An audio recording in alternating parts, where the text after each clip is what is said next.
Hello there, this is Douglas Rumbaugh, and in this video we're going to read through and discuss the Golden, Silver, Bronze, and Iron Ages in Ovid's Metamorphoses.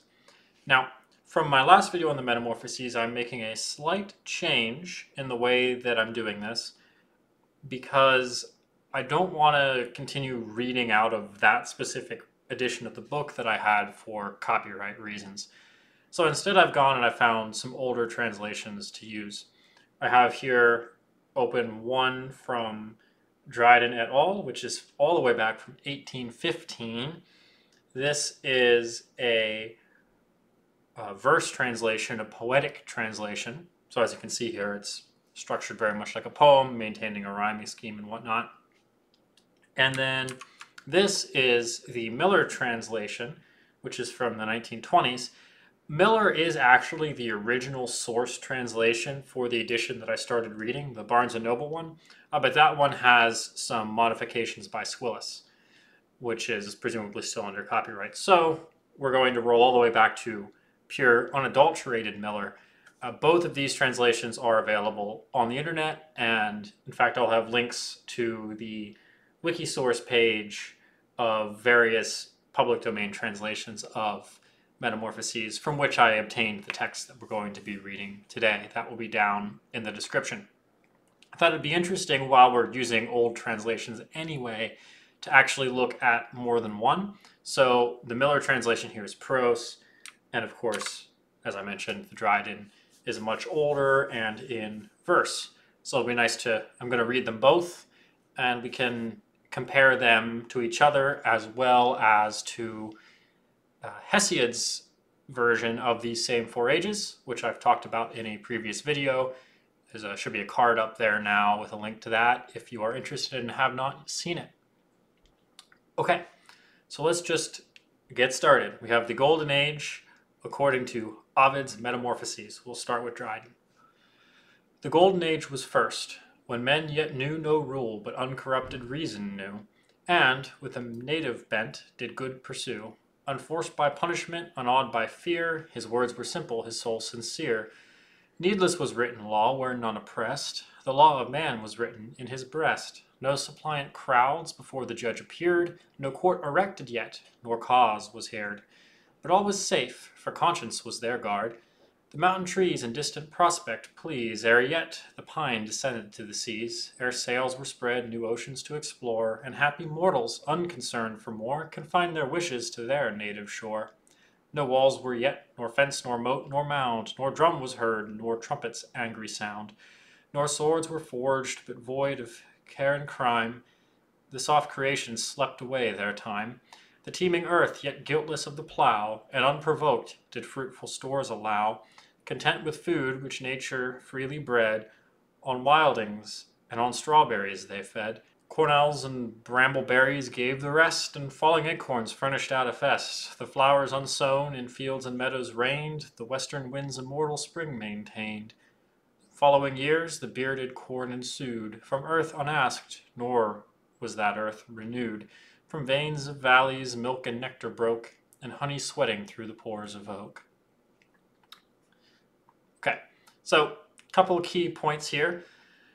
We have the same basic situation that we saw in Hesiod. So we have, it's peaceful, there's no war, no work, no agriculture. The earth freely yields its fruits without need of plow or farming or anything like that. Now, Ovid actually draws a slightly different picture than Hesiod, or perhaps pulls out of it a more specific image with respect to peace, which is, notice the specific terms of the peace which are described here. Unforced by punishment, unawed by fear, his soul was sincere. There was needless of written law, where none were oppressed. There were no laws, there were no courts. It was a lawless peace, which, from the perspective of a Roman whose pride and joy was law, right, institution, this would have been one hell of a contrast, I imagine, to a Roman reader. Additionally, Ovid adds another specific piece here regarding ships. There are no boats. People aren't exploring. They're happy where they are. For a nation which effectively rose to power by claiming the Mediterranean by naval force, right? They beat Carthage. That was the story of the Punic Wars. Again, to have that completely removed would be, I imagine, quite the stretch for a Roman reader. Let's look at the same thing, but in a slightly different translation. This one will be a little bit clearer, probably. Golden was that first age, which, with no one to compel, without law of its own will, kept faith and did the right. There was no fear of punishment, no threatening words were to be read on brazen tablets. That's a reference to laws specifically. The Romans would have engraved their laws on bronze tablets. No suppliant throng gazed fearfully upon its judge's face, but without judges lived secure. Not yet had the pine tree, felled on its native mountains, descended thence into the watery plain to visit other lands. Men knew no shores except their own. Not yet were cities begirt with steep moats. There were no trumpets of strait, no horns of curving brass, no swords or helmets. There was no need all of armed men, for nations, secure from war's alarms, passed the years in gentle ease. A bit more emphasis in the Miller translation on the lack of war. I think it got a brief mention to no swords in Dryden. Interestingly, too, there's a specific reference to nations here in Miller. I'm not sure if that word or something analogous to it pops up in Ovid's Latin. I don't actually have it on hand right now, but that would be that's interesting that Ovid still could not imagine, if that's the case, a land without nations being a Roman. Although the idea of a nation back then is very different from our idea of a nation now. The earth herself, without compulsion, untouched by hoe or plowshare, of herself gave all things needful, and men, content with food which came in no one's seeking, gathered the ardent fruit. Strawberries from the mountainsides, cornel cherries, berries hanging thick upon the prickly bramble, and acorns fallen from the spreading tree of Jove. That's an oak tree. Then spring was everlasting, and gentle zephyrs with warm breath played with the flowers that sprang unplanted. And on the earth untilled brought forth her stores of grain, and the fields, though unfallowed, grew white with the heavy bearded wheat. Streams of milk and streams of sweet nectar flowed, and yellow honey was distilled from the verdant oak. So, same basic idea, as one would expect. Not going to spend a whole lot of time here. Things get a little bit more interesting as we go. Let's move on to the Silver Age, starting again with Dryden. And I should point out, actually, let me define this now in case you're unaware. So the Romans and the Greeks had different names for effectively the same gods. So Saturn, that we see here, one good Saturn. Saturn is the Roman name for the god the Greeks called Cronus. Jupiter is the Roman name for Zeus. And Jove is an alternative name for Jupiter. So Jove is also Zeus. In Hesiod, we had the Greek names. Here in Ovid, we, of course, have the Roman ones. But when good Saturn, banished from above, was driven to hell, that's referring to the Titanomachy, the war between the Titans and the Olympians, the world was under Jove. Succeeding times a silver age, behold, excelling brass, but more excelled by gold. Then summer, autumn, and winter did appear, and spring was but a season of the year. The sun his annual course obliquely made, good days contracted, and enlarged the bad. When air was with sultry heats began to glow, and the wings of winds were clogged with ice and snow, and shivering mortals in houses driven sought shelter from the inclemency of heaven. Those houses, then, were caves or homely sheds, with twinning osiers fenced and mossed their beds. Then ploughs for seed the fruitful furrows broke, and oxen labored first beneath the yoke. A couple interesting pieces here. We have the invention of agriculture, of course, that we just read there. Also seasons. So I suppose I didn't mention this, but explicitly in the Golden Age, it was always spring. Where is that? Here it is. And western winds immortal spring maintained. So it was in the Golden Age we had nothing but spring. In the Silver Age in Ovid here we have the creation of the four seasons, and with those four seasons comes inclement weather, ice and snow and heat and things like that. Right, because the spring is kind of this ideal middle ground, and then you have the extreme heat of summer and the extreme cold of winter. So, and with the creation of those seasons comes the need for shelter. And so we have humans driven into houses. So we have caves and sheds and things like that. Remember that. In the Dryden translation here, the houses they move into in the Silver Age included caves, fenced osiers, mossed their beds. Just bear that in mind. As we move into the Miller translation for the Silver Age. After Saturn had been banished to the dark land of death, and the world was under the sway of Jove, the silver race came in, lower in scale than gold, but of greater worth than yellow brass. Jove now shortened the bounds of old-time spring, through winter, summer, variable autumn, and brief spring, completed the year in 4 seasons. Then first the parched air glared white with burning heat, and icicles hung down, congealed by freezing winds. In that age men first sought the shelter of houses. Their homes had heretofore been caves, dense thickets, and branches bound together with bark. Then first the seeds of grain were planted in long furrows, and bullocks, oxen, groaned beneath the heavy yoke. Notice, here in the Dryden translation, the houses that they move into are caves and stuff. Whereas in the Miller translation, they were already in caves, and the houses that they move into are presumably actually houses.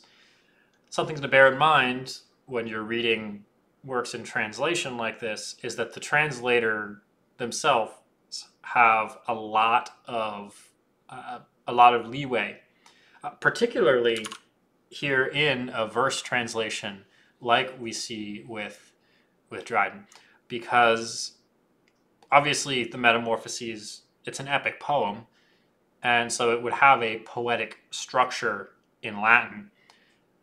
But to take a poem with some sort of poetic structure, be it meter or a rhyming scheme or whatever it is in one language, and to render it into another language while maintaining a poetic scheme is not really possible unless you take some liberties with the literal meaning of the text, right?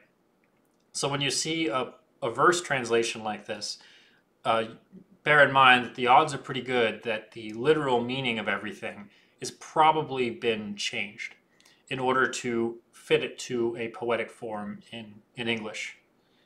Whereas if you're looking at just a prose translation like we have here with Miller, or blank verse, you'll see a lot too where it's formatted as though it were poetry, but it kind of just reads like prose. Those are more likely to be more literally accurate because the translator can do that. They don't have to fit whatever they're writing into some poetic scheme, whatever that may be.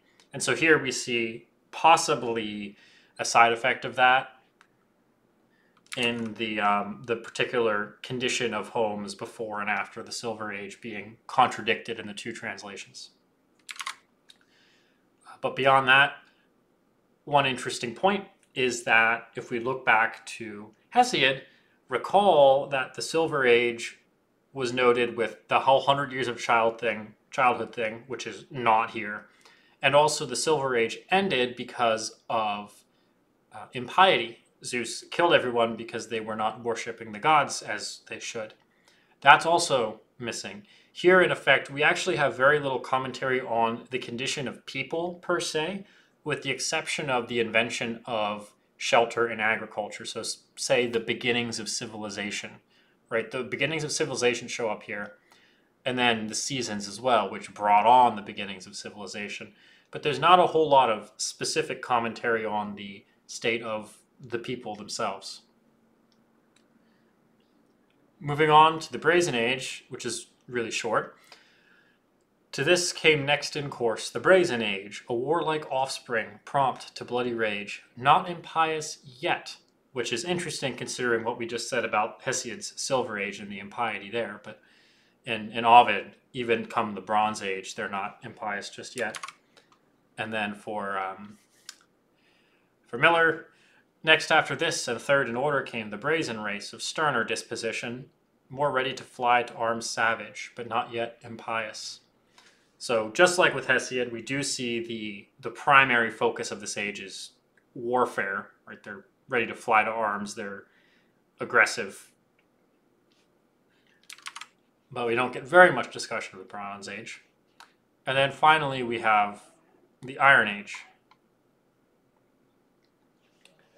Hard steel succeeded then, and stubborn as the metal were the men.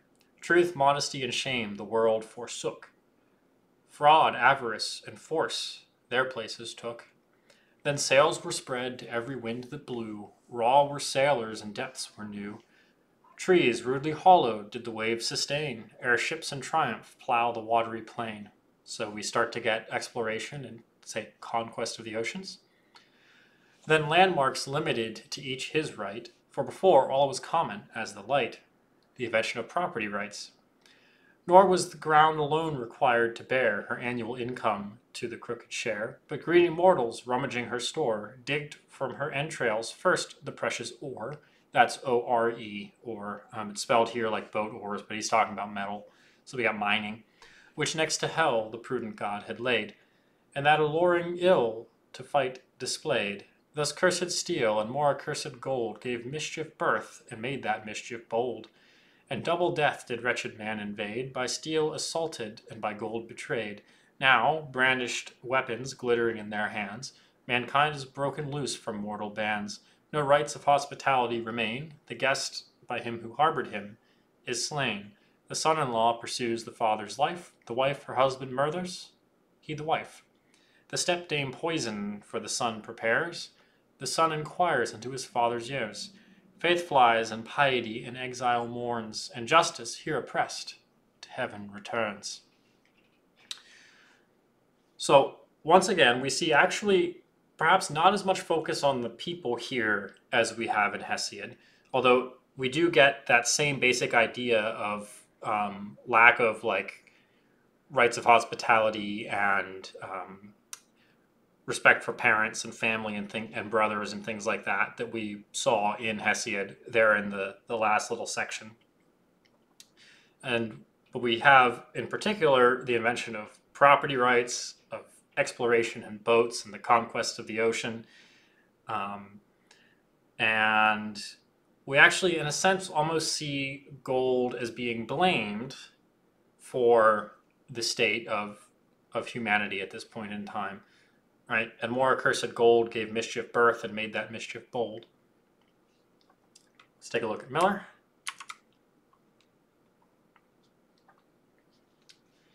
The age of hard iron came last. Straightway all evil burst forth into this age of baser vein. I'm not sure if that's a pun or not, considering the mining. Modesty and truth and faith fled the earth, and in their place came tricks and plots and snares, violence and cursed love of gain, as yet scarce knew them. And keels of pine, which long had stood upon high mountainsides, now leapt insolently over unknown waves, and the ground, which had hitherto been a common possession, like the sunlight in the air, the careful surveyor now marked out with long-drawn boundary lines. Not only did men demand of the bounteous fields the crops and sustenance they owed, but they delved as well into the very bowels of the earth, and the wealth, which the Creator had hidden away and buried deep amidst the very Stygian shades, was brought to light, wealth that pricks men on to crime. And now baneful iron had come, and gold more baneful than iron. War came, which fights with both. I find that interesting. War came, which fights with both gold and iron. And brandished in its bloody hands the clashing arms. Men lived on plunder. Guest was not safe from host, nor father-in-law from son-in-law. Even among brothers 'twas rare to find affection. The husband longed for the death of his wife, she of her husband. Murderous stepmothers brewed deadly poisons, and sons inquired into their father's years before the time. Piety lay vanquished, and the maiden Astraea, last of the immortals, abandoned the blood-soaked earth. So Astraea is the goddess of innocence. So here, innocence is the last of the immortals that abandons the earth. Now, I find it kind of interesting that in Hesiod, the goddesses that abandon the earth are shame and nemesis, which I'm not even going to attempt to put a meaningful English definition on. Shame and nemesis. Whereas here, we have faith being the last, or innocence rather, sorry. Here we have innocence being the last of the immortals to abandon the earth. Kind of interesting. Meanwhile, actually, if we look at the Dryden translation here, we have faith, piety, and justice. So interesting that we have innocence here, innocence and piety here in Miller, and then in the Dryden we have faith, piety, and justice. So justice seems to be replacing innocence here, or maybe faith. Hard to say, but again, another discrepancy, and I'm more inclined to think that Miller has it closer to what Ovid intended to say, to the extent which that matters. So yeah, pretty much the same basic idea as as in the previous translation, as one would expect. Don't have a whole lot more to add to this. Just some interesting thoughts would be the focus on, in a sense, we almost have gold being blamed for some of the problems, which is very interesting considering we have gold being blamed for some of the problems, but we started gold, right? Golden was the first age, so in the early days, gold was a good thing. But when gold sort of became instantiated in the hands of humanity, it poisoned us, in a sense. I don't know if there's anything to make of that. Yeah, beyond that, not a whole lot to say that I haven't already said in the last, when talking about the Dryden translation. Those are the 4 ages according to Ovid. In the next part, we're going to talk about the War of the Giants, followed by the Great Flood. So stay tuned for that. Feel free to leave any comments down below with your thoughts on these things. It's kind of interesting stuff to think about. I don't know how great I am at it, but whatever. I hope that you found this interesting as always, and I'll see you next time.